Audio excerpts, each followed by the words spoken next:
Hello everyone, welcome to Lush and Salty Aquariums. My name is Stefan. Thank you for coming to the channel. This is the chair view of my 22 gallon aquarium, so 20 gallon high. It's made by ADA and I believe it's the 60H, so 60 high.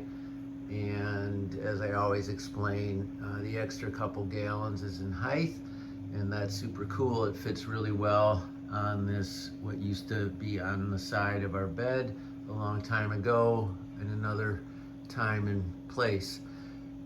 Perfect location for an aquarium. On the other hand, what isn't? But this is my TV when I'm sitting here in my chair, my old computer, looking at all your all's channels, and then I look at my fish tank. So I wanted to talk about some of the things going on in this aquarium, because there are a few new residents and there's some fun things happening.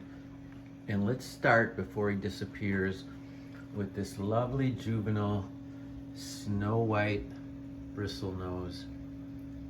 Isn't he or she gorgeous?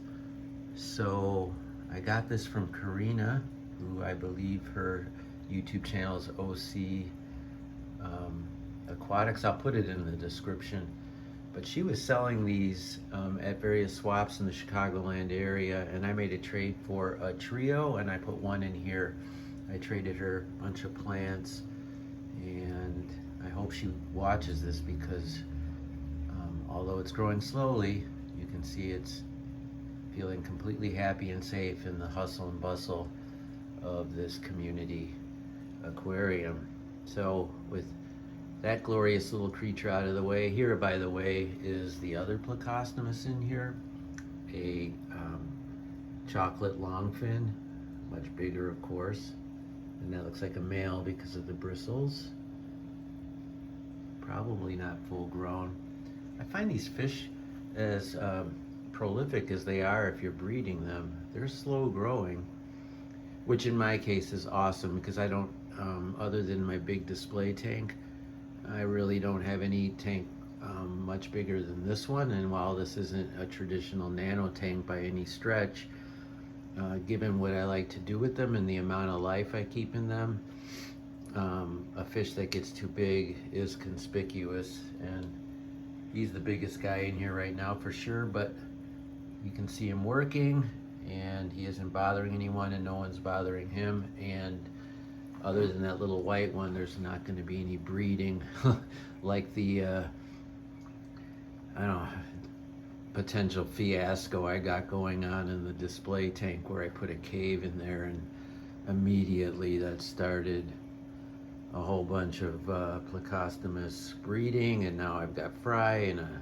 breeder box, and I'll talk about that in an upcoming video, the trials and tribulations. I guess it's a high-class problem. The fish were happy. They bred in a community tank, and now I just got a bajillion pleco fry. So that was a tangent. What else is going on in here? You saw this lovely creature. They're not always readily apparent, but because of that brilliant white color, they're pretty easy to find. So look at the red tiger lotus.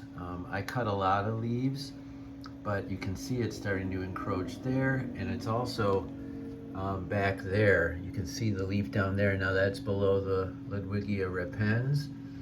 And what I might end up doing is, if that, I mean, the repens looks really pretty for sure, but it loses leaves. It's a high maintenance plant, whereas this is a much lower maintenance plant. And if I could get red leaves coming up in that space, I might move the Ludwigia repens and just let the lotus be the red color, and it does so well, and I don't get dying leaves, and they're easy to maintain. You just clip them if they get too high, and I'd let them get high back there. That would be the whole point.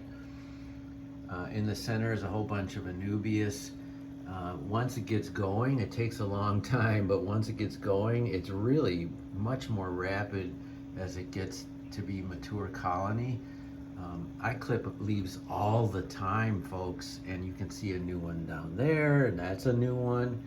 new ones everywhere. So as they get middle-aged, you get the spotted green algae because it's, you know, the leaves are under light if you keep them that way. And since they are notoriously slow growing, algae is a common issue with Anubias. But as I said, this tank is getting into its third year, and now it's, you know, it's organized chaos, as I like to say, but, or, you know, asterisk next to organized. It's getting a little crazy, but I mean, look at this Bucephalandra, and it's got a flower, and it's stalking, and it's big, and there's actually more than one flower. There's a little Cryptparva and some Blixa, a little bit of this and that in the center space. Nothing is fine because it's right in the front. So if the Cories want to root around in the sand, that might be the only place in the tank where they could do it. There's some more Blixa. I've got a fun little group of Bacopa just rising against the entire height of the tank, and it's next to the CO2, the stainless steel distribution for the CO2, which is fun, and that's a fun little device right there in lieu of the plastic or glass CO2 dispensaries. I've got some Crypticorn Balancea right there coming up out of the back with some mermaid weed.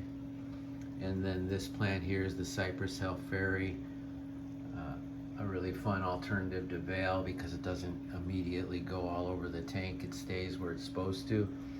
I was overzealous in trimming it, and so I think I went too hard, and that's why you see some yellow stuff. I'm sure it'll rebound, but that's on me. But it's still pretty in its own natural, organic way, even with the yellow.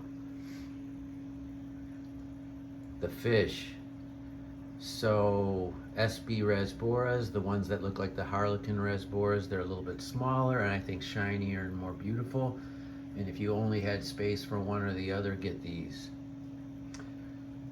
Rummy Nose Rasbora, there's a beautiful specimen there. Perfect male. And this one's frail, and I find that happens with this fish after a year or two. Even perfect specimens like him, and that is a male, you can tell. I'll try to find a female. They're much duller, but even, you know, in ideal conditions, and I'm hoping this, while it might be a bit populated, I'm hoping it's fairly ideal conditions. But I find one after another, they start to, it looks like, just get old before their time, sort of like that guy. They lose their magic. They still eat and school and everything, but they, you know, you compare the two. I'll try to find a female in here. I've got some of these little gold dwarf barbs. What a glorious creature. I could see more of those, or a species only of just those. Not kept as much, but they're not expensive. And then of course the black phantom tetra, which will show all kinds of magical colors, not just black like him. But look at, I mean, those are the same species. And some of that is sexual dimorphism, and some of it's just almost like a chameleon. The colors vary over time and with light and age and sparring and spawning. All of that affects the colors of the black phantom tetra, an iconic fish in the community aquarium. And I'm so glad I have some. They're gorgeous. Now I've got my one fat female black fire endler, and she's being chased by 3 males. I guess I mean, mostly her fry doesn't survive, so it is a live food source for these other fish. I don't want any more than I already have in there, but I'm okay with it, especially if it does provide some live fish food. I certainly don't see any. I do see fry, but I don't see any right now. You see the honey gourami? He's underneath the Christmas moss that I have on one of my little plastic magnetized racks. people use these for coral frags. They use them for this, and it's really awesome because you get it closer to the light, flow all around, mitigates algae. The shrimp love to hop on it. There's not any on there now, but they do love to jump on that. I imagine a betta would really get off on it as well. I've got a bunch of Coreodoras in here. I don't see very many. They're all pandas, but some are long fin. There's one kind of in there. You see them? That's a long fin. And I've got the standard, and some of them are older than others, and I believe I might have a few babies. I never saw the eggs, but I found some very small ones when I was doing maintenance, so I can only come to that conclusion. I do have the prerequisite pothos coming, framing a lot of my tanks. You see the CO2 cylinder down there, and the pothos vine has come down from around. At its origin, you see it starts to get pretty thick. It's pretty intense, but if I wanted to break that down, it wouldn't be that hard. You just chop, and then pull that whole thing out. There are roots that will make it into the substrate, and that will create some upset if you let the roots do what they want to do, and I generally do that, but I don't like them going too much into the substrate and competing with the stems in that fashion. So about when I clean my canister filter, do a full clean every 5-6 months, that's when I'll cut all the roots back for the immersed plants like the pothos.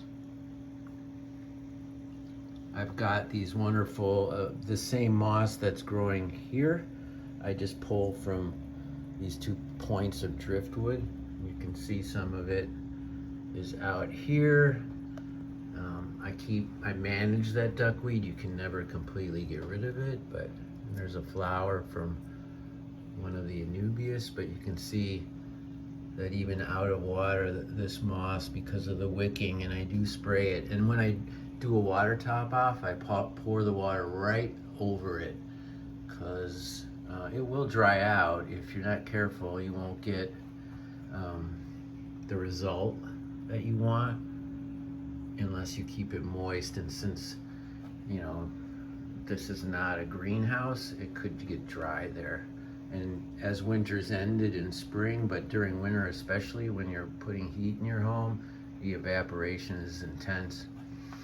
And I don't keep tops on any of my tanks, and evaporation is maybe the only downside for me of not keeping a top. I do get an occasional fish from all my tanks that will jump out, but I keep so many. And honestly, with the immersed growth and having Aquascape and Hardscape over the top, and some tanks more than others, a top just to me isn't worth it. And I don't like the way they look. They distract me. Now, in some aquariums, they create a lovely frame, so don't get me wrong. I'm sure some of you have figured out a way to really make your lids awesome. And of course, breeders, it's a must-have. And in a utilitarian fish room, lids make a lot of sense. I get it, especially the sliding kinds, and when people are printing them on demand and all that cool stuff. This is a Twin Star Light. Chihiro's is my favorite, but this is no slouch. You can clearly see it's doing a good job, a real good job. I have to maintain the plants in here, but not as much as you think, but more than a little. And I'm being vague, and I apologize, but